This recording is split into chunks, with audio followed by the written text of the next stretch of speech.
আসসালামু আলাইকুম সম্মানিত দর্শক, বিজলি বিলাস 2020 মরিচ কিন্তু এই বর্ষাকালীন অতি আগাম যে চাষ করা হয় সেগুলো কিন্তু খুবই ভালো একটা রেজাল্ট দিয়ে থাকে এবং এটাতে কিন্তু পাতা কুঁকড়ানোর রোগ এবং আপনার ফলনটা কিন্তু অনেকটাই ভালো এবং পাতা কুঁকড়ানোর রোগটা কিন্তু নাই বললেই চলে এই জাতে। তো আপনারা যারা ভাবতেছেন যে আগাম মরিচ চাষ করব, সে সকল উদ্যোক্তা ভাইরা কিন্তু বিজলি বিলাস 2020 জাতটা এই সময়টিতে আপনারা চাষ করতে পারবেন। তো ক্যামেরার সামনে এখন যে চারাগুলো দেখতে পাচ্ছেন এগুলো কিন্তু সবগুলোই বিজলি বিলাস 2020 মরিচের চারা এবং চারাগুলো কিন্তু মাশাআল্লাহ অনেকটাই সুন্দর এবং আমাদের চারাগুলো কিন্তু 100% শিকড়যুক্ত হবে এবং কোকোপিটে উৎপাদিত চারা।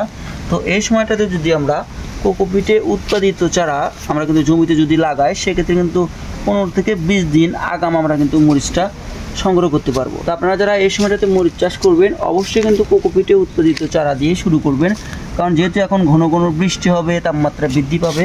তো এই সময়টাতে কিন্তু আপনার কোকোপিটে উৎপাদিত চারা দিয়ে শুরু করলে আপনি কিন্তু ফলনটাও অতি আগাম পাবেন এবং গাছগুলো কিন্তু সুন্দর এবং সুস্থ থাকবে।